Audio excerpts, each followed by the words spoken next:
శాంతికి సంబంధించినటువంటి అసలు ఆమె పోస్టింగ్ విషయంలోనే చాలా వివాదమైనటువంటి అంశాలు బయటకు వస్తున్నాయి. అసలు ఆమె ఏపీపీఎస్సీలో జాబ్లో జాయిన్ కావటానికి ఆమె అర్హురాలు కాదు, ఆమె అసలు పాస్ కాకుండానే ఏపీపీఎస్లో జాయిన్ అయింది అన్న విమర్శలు కూడా ఇప్పుడు పెద్ద ఎత్తున వస్తున్నాయి. ఏపీపీఎస్లో కొంతమంది ఇన్ఫ్లుయెన్స్తో ఆమె జాబ్లోకి వచ్చింది, లేదా ఆమె జాబ్కి ఎలిజిబిలిటీ లేదు అనేటువంటిది కూడా ఇప్పుడు కొంతమంది మాట్లాడుతూ ఉన్నారు. అదేవిధంగా మనం చూస్తే Pooja Manorama trainee IAS, Manorama trainee IAS ఎక్కడైతే పబ్లిక్ సర్వీస్ కమిషన్లో దొంగ సర్టిఫికెట్స్ పెట్టి ఎలా అయితే జాయిన్ అయిందో ఇప్పుడు అమ్మాయి రిజైన్ చేసింది. పాప మా అమ్మాయితో పాటు ఎవరైతే మనోజ్ సోని కూడా పాప మా ఆయన కూడా చైర్మన్ కూడా రిజైన్ చేశాడు. ఇప్పుడు మరి ఈ అమ్మాయి విషయంలో కనుక, శాంతి విషయంలో కనుక ఇలాంటిది కనుక అక్రమంగా కనుక జాయిన్ జరిగితే, అక్రమంగా కనుక తను కనుక జాయిన్ అయితే పాపం ఎవరైతే మరొక ఎస్టీ ఉమెన్కి రావాల్సినటువంటి ఉద్యోగాన్ని, ఎస్టీ యువకుడికి రావాల్సినటువంటి ఉద్యోగాన్ని ఈ అమ్మాయి దక్కించుకున్నట్లు కదా, అర్హత లేకుండా అర్హత పొందినట్టు కదా.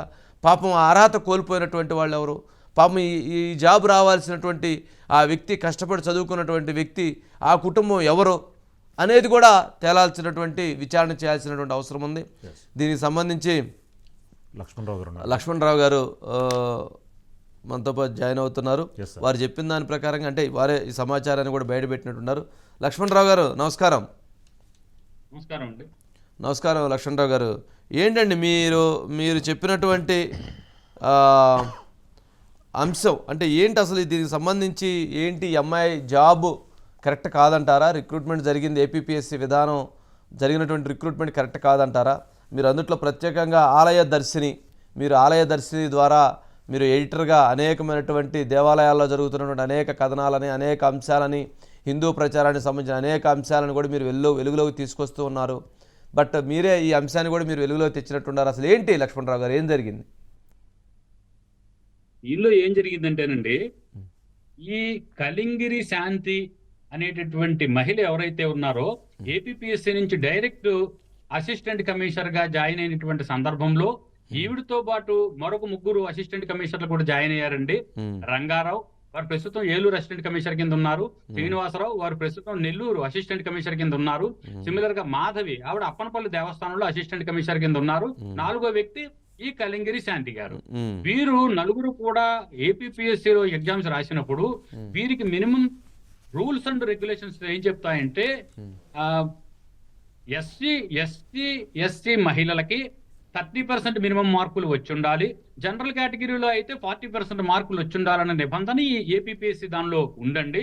దీనిలో వీరికి వచ్చిన మార్కులు కనుక మనం పరిశీలిస్తే 150200096 అంటే ఇది రంగారావు, మాధవి, శ్రీనివాసరావు, శాంతి నలుగురికి సంబంధించినటువంటి రిజిస్టర్డ్ నెంబర్లతో సహా మనం వివరంగా కనుక ఒకసారి పరిశీలించి చూస్తే, ఈ 150200096% పరీక్ష రాసినటువంటి శ్రీనివాసరావు అనే వ్యక్తికి మార్కులు 289.47% వచ్చాయండి.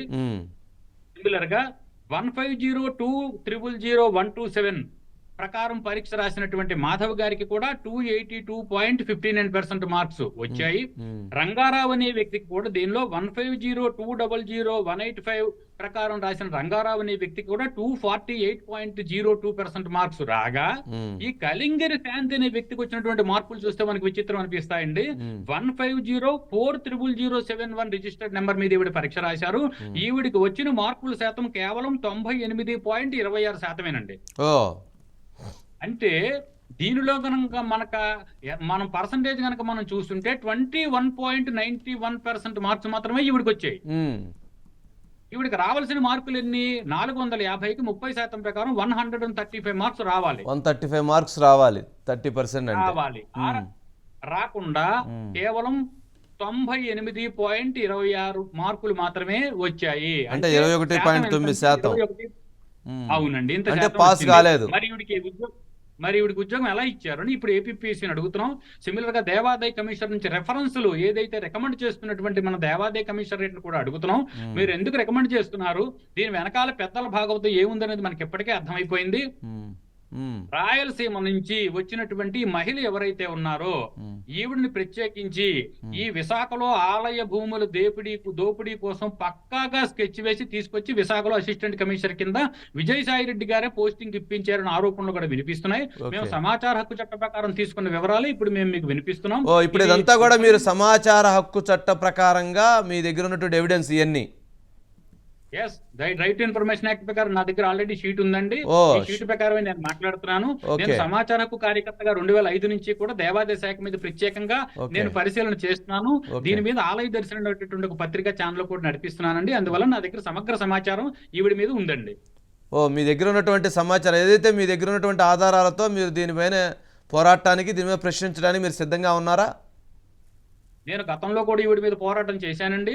ఈవిడ అసలు ఏమి చదువుకోలేదు, ఈవిడికి సమాచార హక్కు చట్టం కూడా అమలు చేయడం రాదంటూ, ఈవిడ కొత్తలో డ్యూటీలో జాయిన్ అయిన కొత్తలో సమాచార హక్కు చట్టం మీద పనిచేయడం రాదంటూ నేను మా యూట్యూబ్ ఛానల్లో ఒక ప్రోగ్రామ్ చేయడం జరిగిందండి. ఓకే. ఎందుకంటే 4(1)B సంబంధించిన రికార్డులు పబ్లిక్ డాక్యుమెంట్ ఇవ్వమంటే ఇవ్వనని చెబుతూ ఈవిడ చాలా పరుషంగా ఒక లెటర్ రాస్తూ నిందారోపణలు చేస్తూ ఒక లెటర్ రాశారు. ఓ దాని మీద విశాఖ ఏసీ చచ్చు పరిపాలన అని నేను ఒక రకమైనటువంటి విమర్శన చేస్తూ ఆవిడ మీద ఒక ప్రోగ్రామ్ చేయడం జరిగింది. ఓకే.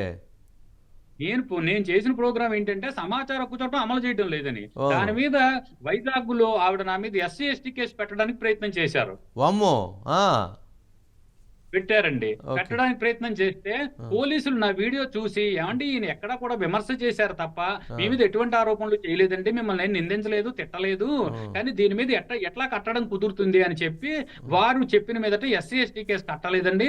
కానీ దీని మీద మరొక 2 సెక్షన్లు పెట్టి ఆవిడ బలవంతం చేసి వెనకాల ఉన్నటువంటి రాజకీయ నాయకులకు సపోర్ట్ చేసి నా మీద విజయనగరం అక్కడ క్రైమ్ బ్రాంచ్ లో నా మీద ఆల్రెడీ ఒక కేసు కట్టించిందండి ఆవిడ. మీ మీద కేసు కట్టించారు ఆల్రెడీ జర్నలిస్ట్ మీద. కట్టించేసిందండి. కట్టిస్తే నేను హైకోర్టుకి వెళ్ళి యాంటిసిపేటరీ తీసుకున్నాను. తర్వాత 41 CRPC ఇస్తే నేను వాళ్ళకి జవాబు ఇచ్చాను. ఈ కేసు బలమైనది కాదని చెప్పి తర్వాత ఛార్జ్ షీట్ ఫైల్ చేస్తూ ఆ కేసు కోర్టులో కొట్టేశారండి. వామ్మో, సాయిరెడ్డి అనుకుంటే సాయిరెడ్డికి మించిపోయారు కదండి ఈ శాంతి కళింగిరి. అంతేనండి. ఇంకా ఈవిడ వైఖరి గమనిస్తే ఆ, ఇప్పుడు విజయవాడలో అసిస్టెంట్ కమిషనర్ కింద పనిచేస్తున్నప్పుడు కూడా ఒకే ఒక వారంలో నాగరాజ్ అనే వ్యక్తి సస్పెండ్ అయ్యారు అవినీతి చేసి దేవాదాయ శాఖలో. సిమిలర్ గా సీతారామయ్య అనే వ్యక్తి సస్పెండ్ అయ్యారు, హేమలత అనే మహిళ సస్పెండ్ అయింది. ఇలాగ 4 వ్యక్తులు సస్పెండ్ అయితే ఈ దేవాదాయ శాఖలో అవినీతి చేయడము, సస్పెండ్ అయిపోవడము రెగ్యులర్ అయిపోయిందని చెప్తూ నేను ఒక ప్రోగ్రామ్ చేస్తే దాని మీద ఆవిడ నాకు ఫోన్ చేసి నాకు వార్నింగ్ ఇచ్చారు. కృష్ణా జిల్లా నాది, నా జిల్లా మీద నువ్వు ప్రోగ్రాములు చేయాలంటే నా అనుమతి తీసుకోవాలి, లేకపోతే నీకు మర్యాద దక్కదు, నేను తొక్క తీస్తాను, తోలు తీస్తాను అన్న వైఖరిలో నన్ను బెదిరించారండి ఫోన్ లో. వామ్మో. ఆ, అంటే మీడియాలో ఛానల్స్ లో మనం కథనాలు చేయాలంటే, పత్రికలో వార్తలు రాయాలంటే ఆవిడ అనుమతి తీసుకోవాలి. ఓ ఇది ఎక్కడ చట్టం అండి? ఆమె ఎక్కడ తెచ్చిందో ఈ చట్టం? సాయిరెడ్డి గారు ఇచ్చారండి ఆ చట్టాన్ని ఆమెకి? జాయిరెడ్డి గారే ఇచ్చుంటారండి. దీని మీద కూడా నేను ఉన్నతాధికారులకి కంప్లైంట్ చేశాను. మరి కంప్లైంట్ల పరిస్థితి మనకి తెలుసు కదా.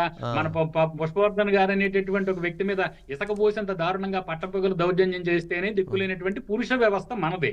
మహిళలకే గాని పురుషులకు హక్కులు లేవండి. మనం గౌరవంగా బతికే పరిస్థితి లేదన్నది అట్లా లేదులేండి. నాకు అటువంటి ప్రక్రియ ఈవిడ నుంచి వచ్చింది. ఓకే.